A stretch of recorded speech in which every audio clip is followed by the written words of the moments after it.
Right now, questions still remain about the future of the vacant General Motors plant in Janesville. But first, another massive plant, this one right here in Madison, set to close in the coming years.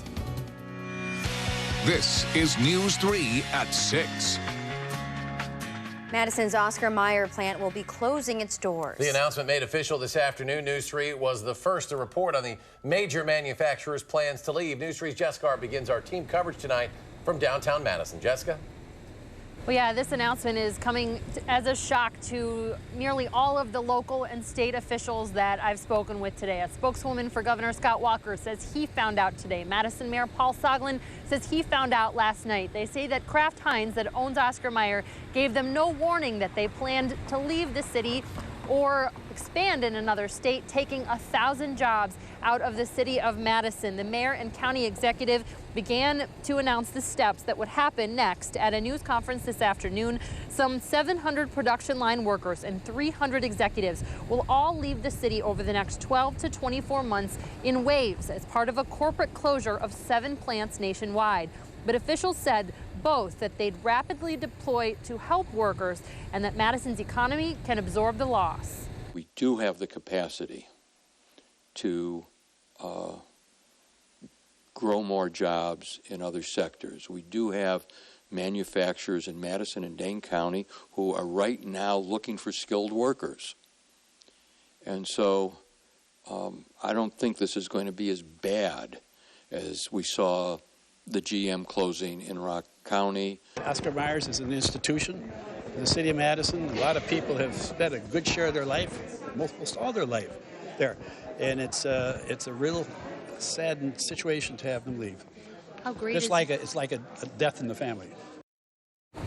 The South Central Wisconsin Workforce Development Board says they will deploy a rapid response team to work with the employees to find new jobs or to get them retrained. Now, some of these jobs are expected to move to Chicago. Others are expected to go to Davenport, Iowa, where Kraft Heinz announced today that they were going to build and expand a state-of-the-art food production plant there. Reports out of Iowa today are that the state and city offered the company a number of incentives to create that new production plant. But we reached out to the Wisconsin Economic Development Corporation.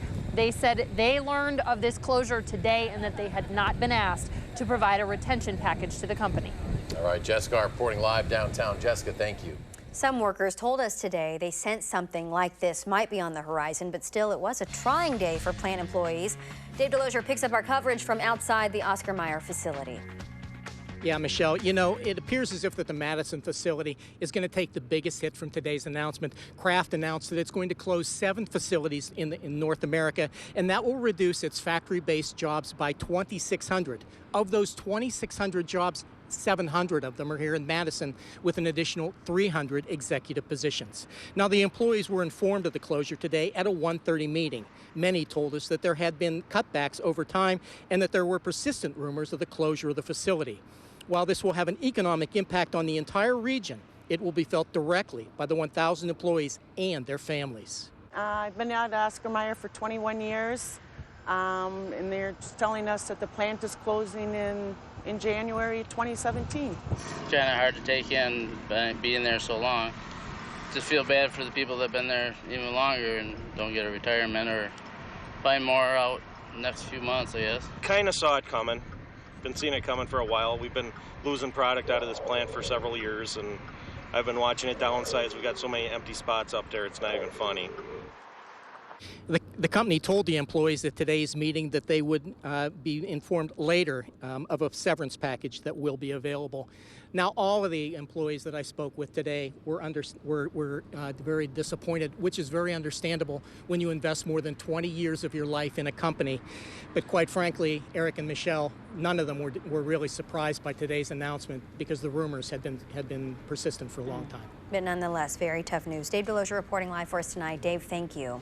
And as you might imagine, that closing will have widespread impact on the East Side community. Leah Linscheid has been talking to residents there, and she joins us with what their reaction has been to this news today. Leah?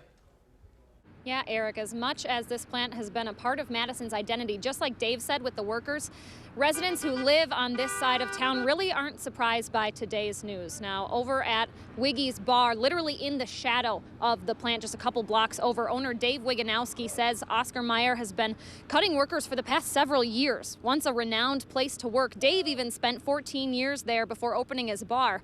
He says the plant pretty much helped build the east side by bringing business here. Now, without it, this entire neighborhood, this entire city could suffer. You think of all those workers, even if there's only 700 left, think of the money that they spend in the neighborhoods with the grocery stores or the bars or the restaurants. That's going to be gone. While Oscar Mayer was once the main employer of nearly every household here on the east side, Dave says lately that hasn't been the case.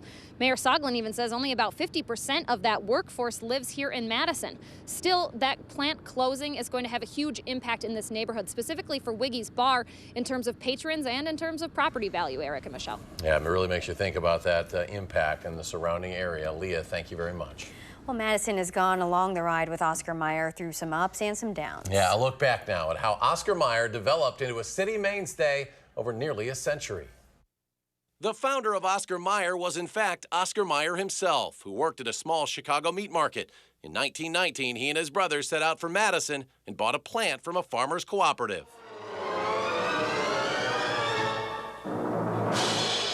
Even these days, most people can identify with the company by its advertising symbols, slick marketing ahead of its time that started back in 1936. Some Americans may still remember Little Oscar, the still iconic Wienermobile and the Wiener whistle. No use, men. There's no way to make friends. Wait! My Oscar Mayer Wiener whistle!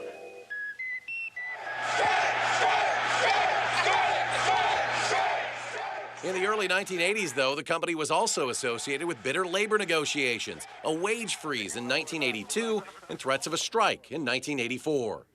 These workers are very upset with this company and very upset with their tactics of trying to divide and conquer. There were stories about layoffs. I work to go to school, so I won't have enough money to go to school this summer. Also stories about wage cuts and pickets. Oscar Mayer told workers the industry was changing. In the 1970s, America had become more health conscious, and Oscar Mayer said the demand for beef started to decline. In 1980, the company bought Lewis Rich. Oscar Mayer felt it had to respond to the growing demand for poultry. A year later, another big change. Oscar Mayer was bought out by General Foods. Workers wondered about the future of the Madison plant, and state officials said it was indicative of a bad business climate here. Now, they will become part of a New York situation, and they will make the decisions on where they maintain the headquarters and what they do strictly on the profit and loss sheet. Then there were questions in 1985 when General Foods was bought out by Philip Morris.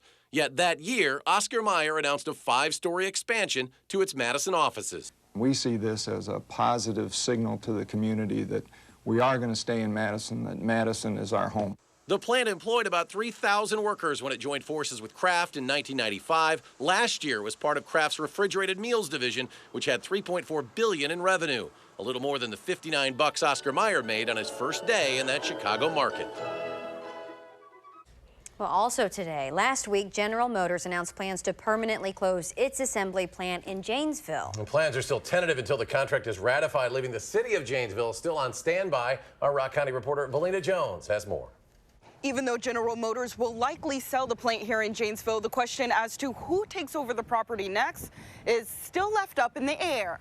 With 250 acres to fill, it's anyone's best guess what the future holds for the site with close to 100 years of history stored behind its gates. We really don't have any indication from GM of what they plan to do with the site, so we're still in wait-and-see mode. A new tentative agreement between GM and the United Auto Workers released last week shows plans to permanently close the plant.